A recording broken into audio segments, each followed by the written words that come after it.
Continuando con nuestro curso, ahora dejo inicialmente una actividad que ya más adelante estableceré cómo la vamos a entregar, cuál será la fecha de entrega, pero la dejo porque tienen que leer bastante este numeral de 10.8 donde se establecen los requisitos de construcción.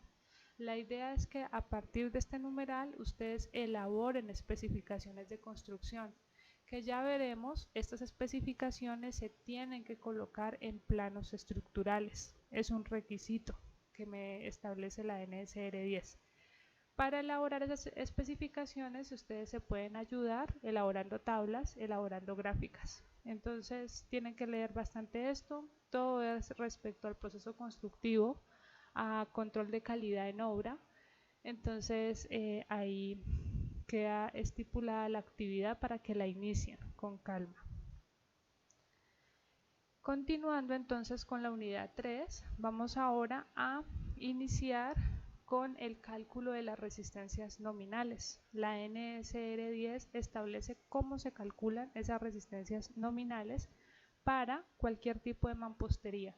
Nos interesa la mampostería confinada, así que estos son los valores phi, ya los habíamos visto anteriormente, los valores de reducción de la resistencia nominal que le corresponden a la mampostería confinada.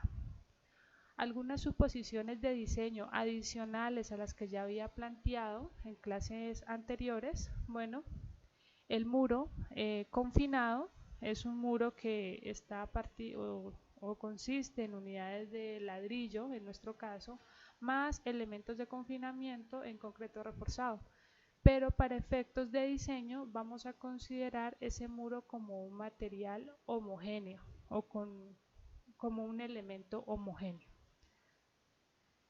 Para efectos de aplicar las características dimensionales, entonces en algún cálculo de alguna resistencia, cuando la norma nos diga que tenemos que devolvernos al numeral D54, donde están los requisitos generales para la mampostería, vamos a considerar los elementos de confinamiento como equivalentes a celdas inyectadas con mortero de relleno. Cuando sea necesario, pues ya veremos esa parte. Inicio entonces con el cálculo de la resistencia nominal a compresión. Vamos a ver, esta resistencia la utilizaremos para el diseño a carga axial de compresión. Vamos a ver el cálculo de dos resistencias, para los elementos de confinamiento y posteriormente para la mampostería. En los elementos de confinamiento calcularemos una resistencia nominal a compresión y una resistencia nominal a tracción. Miremos que las expresiones son idénticas a las expresiones que ustedes utilizaron en su curso de concreto para el diseño de las columnas. En esta primera parte, la resistencia nominal a la compresión, como estamos con los elementos de confinamiento, entonces se utiliza la resistencia a la compresión del concreto, con la capacidad pues que estemos diseñando o que utilicemos para estos elementos de concreto. Se utiliza el área de la sección de la columna de confinamiento, le restamos el área del acero longitudinal y le sumamos ahora la fuerza axial a compresión que me da esa misma área de acero longitudinal. Esta expresión es idéntica a cómo ustedes diseñaban las columnas. Y lo mismo para la fuerza a tracción. A tracción, pues el concreto se desprecia, esa resistencia a concreto a tracción es muy pequeña y se entra a considerar solamente la resistencia del acero. Ahora, para la mampostería, solo el muro sin contribución de elementos de confinamiento. La resistencia se va a calcular utilizando la resistencia a la compresión de la mampostería. También utilizamos el área efectiva de la mampostería sin elementos de confinamiento. ¿Listo? Estamos ignorando la contribución de esos elementos, así que aquí solamente el muro en ladrillo. Y la multiplicamos por una relación de esbeltez. Esa relación de esbeltez la vamos a calcular con una de estas dos expresiones. Tenemos que calcular primero una relación altura-espesor. Si esa relación altura, espesor es menor o igual a 30, utilizamos esta primera expresión. Si por el contrario es mayor, entonces nos compete utilizar esta.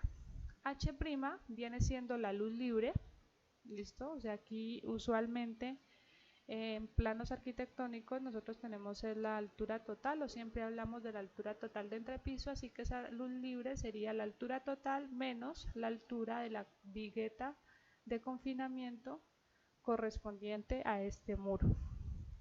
Y el espesor efectivo del elemento, para evaluar efectos de pandeo, pues en este caso, como estamos con mampostería confinada, el muro es sólido en toda su longitud, va a ser igual al ancho del muro. Con eso calculamos entonces la relación de esbeltez para este cálculo de la resistencia axial.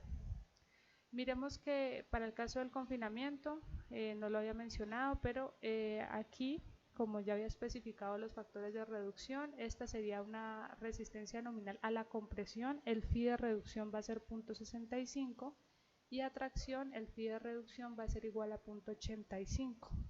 Lo mismo para la compresión de la mampostería, tenemos compresión, entonces phi igual a 0.65.